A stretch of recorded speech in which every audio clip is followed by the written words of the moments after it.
Мен Төрәлиев Ғафур Әскербекұлы, Қызылорда облысы Жалағаш ауданы Темірбек Жүргенов атындағы номері 123 мектеп-лицейдің алғашқы әскери және технологиялық дайындық пәнінің мұғалімімін.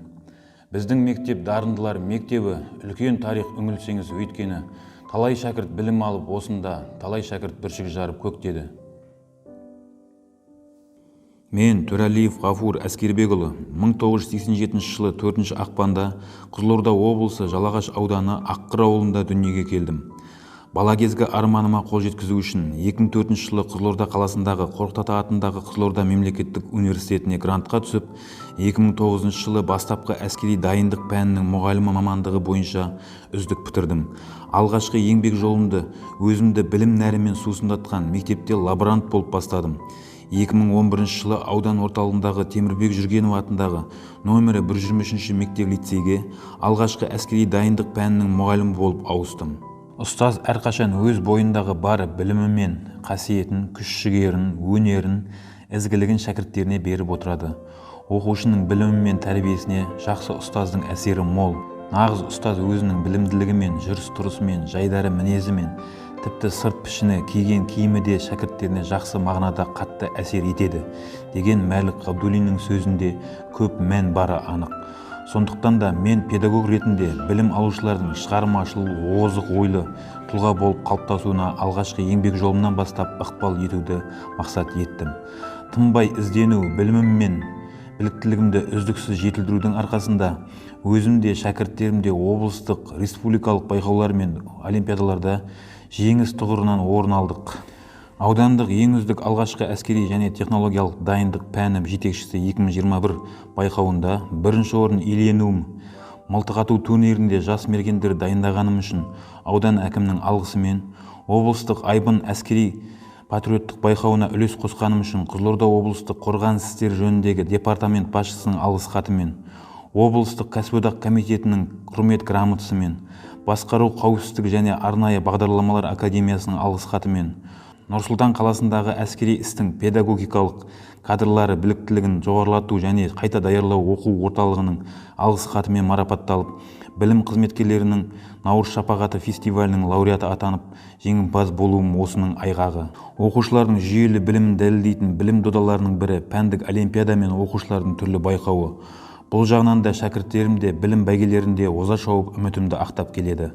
Атап айтқанда 2018 жылы облыстық жас құтқарушылар сайысында 2-ші орын, 2019 жылы Сардар 6-шы республикалық олимпиадасының облыстық кезеңінен 11-ші сынып оқушысы Сырбаев Данияр 2-ші орын, республикадан сертификат, 2021 жылы Алау әскери спорттық ойынының облыстық кезеңінде саптық байқау номинациясы бойынша шәкірттерім 3-ші орын, 2021 жылы Алау әскери спорттық ойынының облыстық кезеңінде АК-74 оқу қаруын жартылай бөлшектеп жинақтау номинациясы бойынша 1-ші орын, Алау әскери спорттық ойынының облыстық кезеңінде турникке тартылу номинациясы бойынша 2-ші орын, Алау әскери спорттық ойынының облыстық кезеңінде тарихи өлкетану зерттеу жобасын қорғау номинациясы бойынша 3-ші орын, Алау әскери спорттық ойынының облыстық кезеңінде ерлікке жүрегіммен жақында номинациясы бойынша 1-ші орын, Алау әскери спорттық ойынның республикалық финалының облыстық кезеңінде жалпы командалық есепте шәкірттерім 1-ші орын, әскерге шақырылушы 2021 әскери қолданбалы спорт түрлерінен өткізілген аудандық сайыста кермеге тартылу бойынша жоғарғы өнер көрсетіп шәкірттерім жүлделі 1-ші орынмен марапатталды. Ұстаздың басты сыншысы оның алдындағы балалары.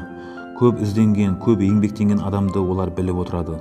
Сол себепті өз ісіме асқан жауапкершілікпен қараймын. Біздің алдымыздағы жас жеткеншек өсіп келе жатқан жас шыбық сияқты. Жас шыбықтың түзу өсуіне жауап беретін бағбаны мұғалім.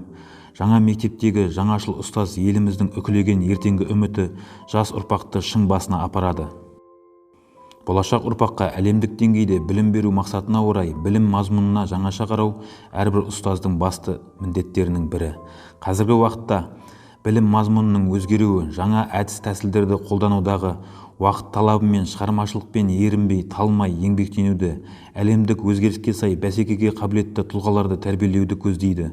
Елдің болашағы білімді, тәрбиелі ұрпақпен тығыз байланысты.